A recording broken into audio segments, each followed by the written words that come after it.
রাজ্যমন্ত্রী শারদত মুখার্জি রয়েছেন টেলিফোন লাইনে।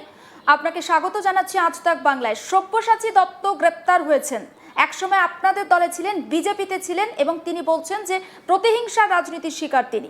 আপনার প্রতিক্রিয়া? বিজেপিতে ছিলেন উনি, বেসিক্যালি ধান্দাবাজ মানুষ। উনি নিজের রাজনৈতিক ধান্দায় এদিক ওদিক ঘুরে বেড়ান। মেন উপসর্গ হচ্ছে, উপলক্ষ্য হচ্ছে চুরি করা। যেহেতু বিজেপিতে চুরি করার রাস্তা বন্ধ পেলেন না, যেন বিজেপি ছাড়তে বাধ্য হলেন। উনি ভেবেছিলেন বিজেপিতে এসে চুরি করবেন, কিন্তু চুরি করার জন্য বিশ্বব্যাপী, ভারতব্যাপী একটাই দলের খুব সুনাম আছে, সেটার নাম তৃণমূল কংগ্রেস, টিএমসি। তৃণমূল মানেই চোর, এটাই হচ্ছে তাই এই দলের নাম। তো আমাদের মনে হয় দুর্নীতি বিধাননগরের সব থেকে বড় স্তম্ভ, দম্ভ এবং ঔদ্ধত্যের সব থেকে বড় স্তম্ভ।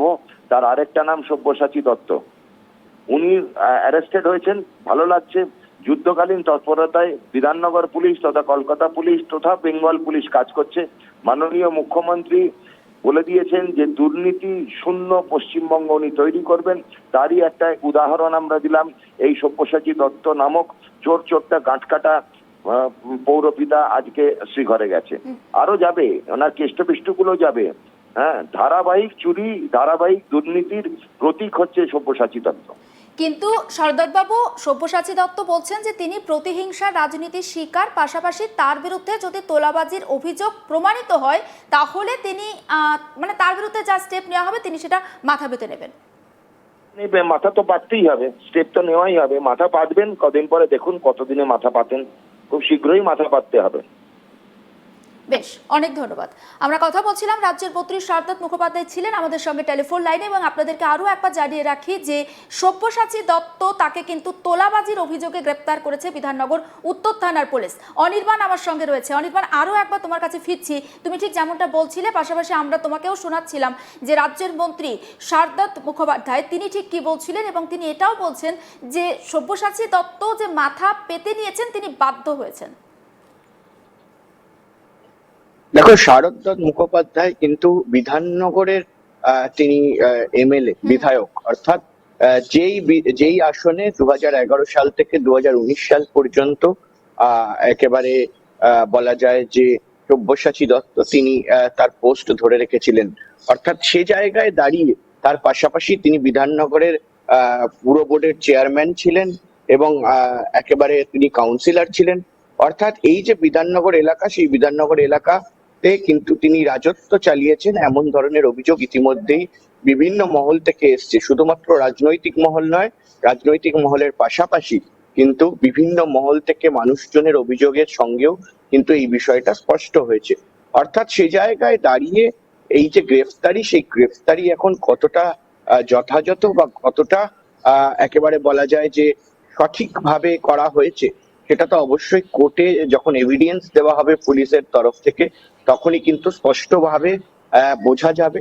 কিন্তু এটাও দেখার বিষয় রয়েছে যে ঠিক কি কি জায়গায় তিনি এক্সটর্শন বা কি কি কাণ্ডে এই মুহূর্তে জড়িয়ে রয়েছেন। কোথাও গিয়ে তিনি টাকা তুলেছেন, তোলাবাজি করেছেন, এই ধরনের খবর কিন্তু আসছে, এই ধরনের অভিযোগ কিন্তু আসছে। কিন্তু সেই অভিযোগ কোর্টে গিয়ে কি প্রমাণিত হয়, কোর্টে গিয়ে পুলিশের তরফ থেকে কি কি প্রমাণ দেওয়া হয়, ঠিক তার উপরেই কিন্তু ডিপেন্ড করবে যে কতদিনের পুলিশ হেফাজত বা জেল হেফাজত এই মুহূর্তে সব্যসাচী দত্তকে দেওয়া হবে। অনির্বাণ, আরও একটা বিষয় খুব সংক্ষেপে জানতে চাইছি। দেখো, একটু আগে আমরা কথা বলছিলাম যে বিজেপি বিধায়ক দেবাশিস ধর তিনি বলছেন যে প্রতিহিংসা রাজনীতি বিজেপি করে না। অন্যদিকে শারদত মুখার্জির সঙ্গে যখন আমরা কথা বলছিলাম তিনি বলছেন যে সব্যসাচী দত্তের গ্রেপ্তারিকে তিনি স্বাগত জানাচ্ছেন, আগামী দিনে এই গ্রেপ্তারির সংখ্যাটা আরও বাড়বে। অনির্বাণ, দেখো, এই মুহূর্তে দাঁড়িয়ে কিন্তু গ্রেফতারির কথা যদি বলো তাহলে বিধাননগর এলাকার আরো একজন স্ট্রং ম্যান সুজিত বোস, তিনি ইডির হাতে গ্রেফতার হয়েছেন। সব্যসাচী দত্ত তিনি গ্রেফতার হলেন। এবং আগামী দিনে কোন রকম বারবার করে বিজেপির তরফ থেকে বলা হচ্ছিল যে ভয় আউট, ভরসা ইন। অর্থাৎ এই যে একেবারে ট্যাগলাইন, সেই ট্যাগলাইনই কিন্তু বিজেপি এবারে নির্বাচন লড়েছে।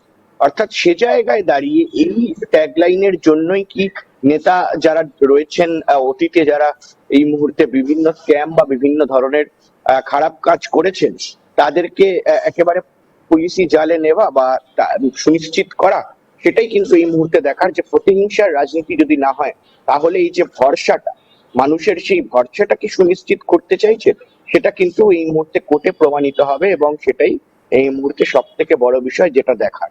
একেবারে অনেক ধন্যবাদ অনির্বাণ।